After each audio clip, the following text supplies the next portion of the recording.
এরা আল্লাহর বান্দা। খলিফাতুল মুসলিমিন ওমর ফারুক এত শক্ত দিলের মানুষ, কেমন শক্ত দিলের মানুষ, তার চোখে পানি এসে গেছেন। এর আল্লাহর বান্দা, আমাদের সমাজের ভিতরে যদি কোনো মানুষ কান্না করে, কি করে?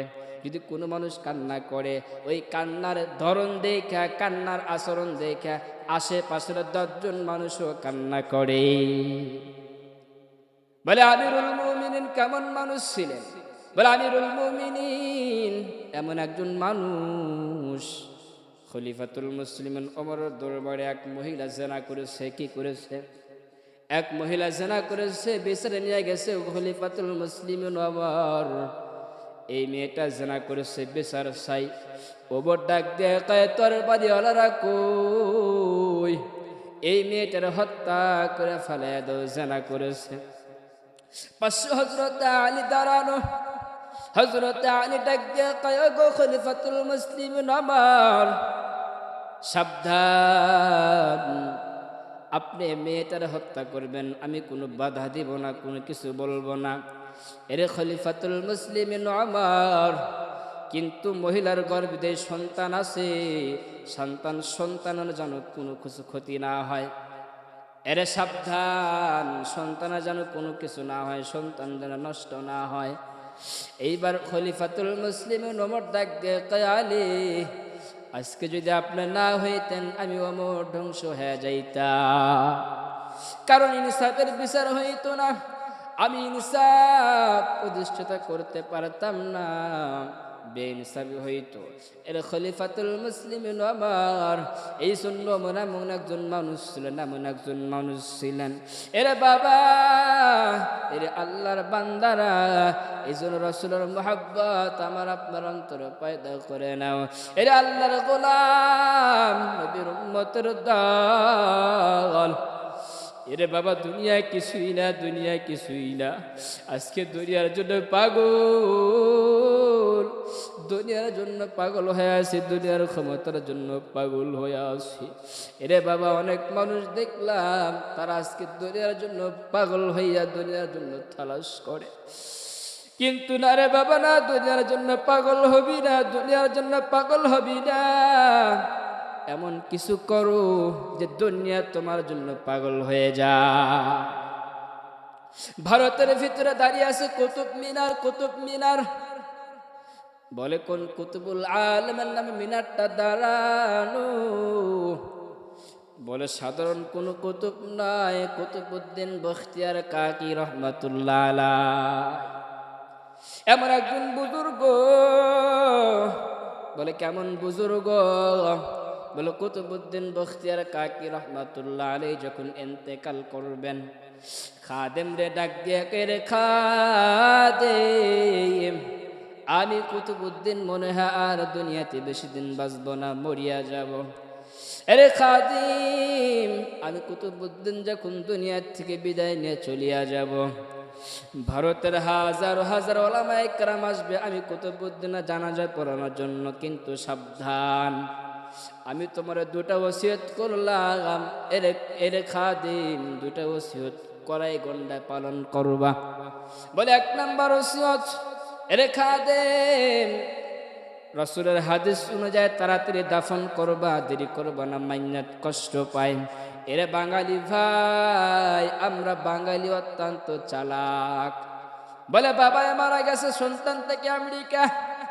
কই আমেরিকা? বলে সন্তান আসবে, এরপরে বাবাকে কবরের ভিতরে নামাবে। বলে সন্তান আমেরিকায় থাকে, নামাজ পড়ে না, সন্তান আমেরিকায় থাকে, যাকাত দেয় না, সন্তান আমেরিকায় থাকে, নামাজ পড়ে না, সুদ খায়, গাঞ্জা খায়। ওই সন্তান যখন বাবার কাছে আসবে, আসার পরে বাবার লাশের সামনে দাঁড়াইবে, দাঁড়ানোর পরে বাবার গলা জড়িয়া আব্বু বলে ডাক দিবে। এর মুসলমান বলো দেখি, ওই বাবা জাগাইছেন জিন্দা হয়ে যাবে। বলে না বাবা জায়গায় জিন্দা হবে না। বলে ওই সন্তান বাবা আসার পরে বাবার কষ্টের লাশের সামনে না দাঁড়াইয়া ওলামায়ে কেরামদের যদি ডাক দিয়া বলতো, ওলামায়ে কেরাম একটু আসেন, আমার বাবার জন্য দোয়া করব। বলে কি দোয়া করব? রব্বির হামহুমা কামা রব্বায়ানি সগীরা। এই দোয়া যদি করতে পারতো আল্লাহর কসম ওই সন্তানের পিতাকে আল্লাহ তাআলা মাফ করে দিত। এরা মুসলমান আল্লাহর গোলাম। কুতুবউদ্দিন ডাক দিয়া কয়, 2 নাম্বার ওসিয়ত, 4 গুণওয়ালা মানুষ। কয় গুণওয়ালা মানুষ? 4 গুণওয়ালা মানুষ আমি কুতুবউদ্দিনের জানাজা পড়াইয়া দিবি। এইবার কুতুবউদ্দিন বখতিয়ার কাকি ইন্তেকাল হয়ে গেলেন। খাদেম ডাক দিয়ে কয়, এরে ভারতের ওলামায়ে কেরাম সাবধান, কোন ওলামায়ে কেরাম সাবধান, সামনে আসবেন না। যার ভিতরে 4টা গুণ আছে সে জানাজা পড়াইবেন। কয়টা গুণ? 4টা গুণ। বলে 4টা গুণ কেমন? খাদেম ডাক দিয়ে কয়, 1 নম্বর গুণ হলো আসর নামাজের ফরজের আগে। কোন নামাজের ফরজের আগে? 1 নম্বর গুণ আসর নামাজের ফরজের আগে জীবনে 4 রাকাত সুন্নত নামাজ ছুটে নাই। এরা বাঙালি মুসলমান ভাই, ফরজ তো পড়তে পারি না, আবার তো সুন্নতের কথা। আফসোস। 2 নম্বর গুণ, জীবনে জবান দ্বারা মিথ্যা কথা বলে নাই। 3 নাম্বার, চক্ষু দ্বারা জীবনে বেগানা মহিলার দিকে তাকায় নাই। 4 নাম্বার, জীবনে কখনো তাহাজ্জুদ কাজা হয় নাই। এরা আল্লাহর বান্দা, বলো দেখি 4টা গুণ কি সাধারণ গুণ নি? বলে না রে বাবা না, 4টা গুণ সাধারণ কোনো গুণ নয়। বলে 1 নাম্বার গুণ হলো কি? জীবনে আসর নামাজের ফরজের আগে 4 রাকাত সুন্নাত ছুটে নাই। 2 নাম্বার, মিথ্যা কথা বলে নাই। 3 নাম্বার, চক্ষু দ্বারা বেগানার দিকে তাকায় নাই। 4 নাম্বার, জীবনে কখনো তাহাজ্জুদ কাজা হয় নাই। এইবার খাদেম যখন এলান করে দিলেন, হাজার হাজার ওলামায়ে কেরাম চুপ হয়ে গেলেন, কেউ সামনে আসে না। কিন্তু মাঝখান থেকে একজন ব্যক্তি হাজির হয়ে গেলেন, সামনে আসলেন, চিৎকার মেরে উঠলেন, এরে কুতুবউদ্দিন বখতিয়ার কাকি, হায় রে তুই কি সর্বনাশ করলি, কি সর্বনাশ করলি! মানুষের সামনে আমার গুণের কথা প্রকাশ করে দিলি। এই 4টা গুণ আমি একমাত্র আল্লাহর জন্য রেখেছিলাম, একমাত্র আল্লাহ জানে, দুনিয়ায় কেউ জানে না। আমার বিবি জানে না, আমার ছেলে জানে না, আমার মেয়ে জানে না, আমার স্ত্রী জানে না, আমার সমাজের মানুষ জানে না, কিন্তু একমাত্র আল্লাহর জন্য রেখেছিলাম। এরে কুতুবউদ্দিন বখতিয়ার কাকি, এটা কি সর্বনাশ করলি, কি সর্বনাশ করে দিলি! এরে মুসলমান ইতিহাস তালাশ করে দেখেন, সে দুনিয়ার কোনো আলেম ছিল না, মুহাদ্দিস ছিল না, কোনো মুফতি ছিল না, শাইখুল হাদিস ছিল না, কোনো পীরের কোনো খানকার পীরও ছিল না। তিনি হলেন ভারতের রাষ্ট্রনায়ক আলতামাস তুতমি রহমাতুল্লাহ আলাইহি। তার এত গুণ! এরা আল্লাহর বান্দা, আমার আপনার ইমানটা কিরকম মজবুত করা দরকার। এরা আল্লাহর বান্দা, এরা আম্মা জানেরা। এক আম্মা জান হাতে মোজা পায়ে মোজা লাগাইয়া রাস্তা দিয়ে চলে, কিন্তু আম্মা জানের এক যুবক দেখে আম্মা জানকে পাগল হয়ে গেছে, পাগল হয়ে গেছে। এইবার আম্মা জান যুবক তার বাসার কাছে গেছে, আম্মা জানের বাসার নিকটে গেছে। আম্মা জান ডাক দিয়ে কয়, যুবক রে, আমার হাতে মোজা পায়ে মোজা, আমার চক্ষু ঢাকা, তুই আমার কোন দেহ দেখে পাগল হইছ? এই আল্লাহর বান্দা ডাক দিয়ে কয়, রে যুবক,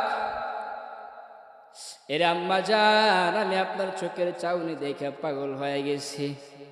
এবার আল্লাহর বান্দি দেরি করে নাই, সঙ্গে সঙ্গে আল্লাহর বান্দি 2টা চক্ষু তুলিয়া যুবকটারে হাদিয়া দিয়ে দিছে।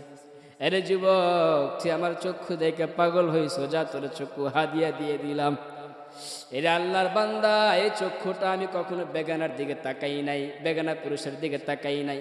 এই চক্ষুটা আমি আল্লাহর জন্য রাখছিলাম, একমাত্র আল্লাহর নিদর্শনের জন্য। এরা যুবক, তোর চক্ষু লাগছে, আমার চক্ষু নাফাক হয়ে গেছে, এই চক্ষুর আমার দরকার নাই। এরা আম্মা জানারা, সেও তো আম্মা জান, আপনার তো আম্মা জান।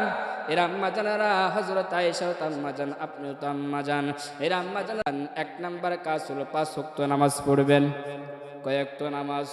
5 ওয়াক্ত নামাজ পড়বেন। 2 নাম্বারে স্বামীর খেদমত করবেন। 3 নাম্বার রমজানের রোজা রাখবেন। 5 নাম্বার নিজের শরীরের সমস্ত অঙ্গ প্রত্যঙ্গ হেফাজত করবেন। এরা আম্মা জানেরা, যদি 4টা কাজ করতে পারেন, 4টা কাজের বদলতে আল্লাহ তাআলা 8টা জান্নাত দিয়ে দিবে।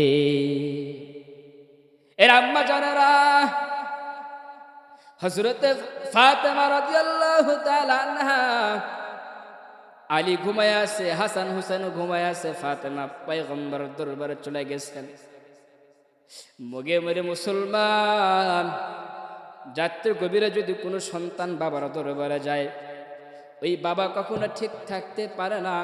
আম্মা জান হযরতে ফাতেমা রাদিয়াল্লাহু তাআলা আনহা যখন দরবার নবীজির দরবারে চলে গেছেন, আম্মা জান হযরতে ফাতেমা রাদিয়াল্লাহু তাআলা আনহা যখন নবীজির দরবারে চলে গেছেন, নবী ডাক দিয়ে কয়, ফাতেমা, এত গভীর রাত্রে তুমি আমার দরবারে কেন আসছো মা, কেন আসছো?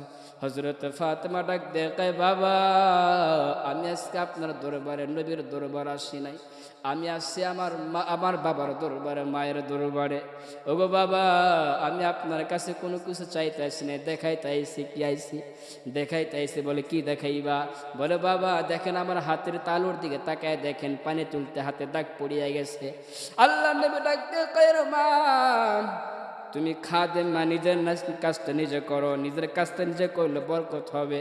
কিন্তু মা, একটা আমল করবা, 5 ওয়াক্ত নামাজে আমল করবা, আল্লাহ তোমার কাজকে সহজ করে দিবে। বলে কি আমল? বলে 5 ওয়াক্ত নামাজ, ফরজ নামাজ পড়ে সুবহানাল্লাহ 33 বার, আলহামদুলিল্লাহ 33 বার, আল্লাহু আকবার 34 বার আমল করবা। এই আমল করলে আল্লাহ তোমার কাজকে সহজ করিয়া দিবে।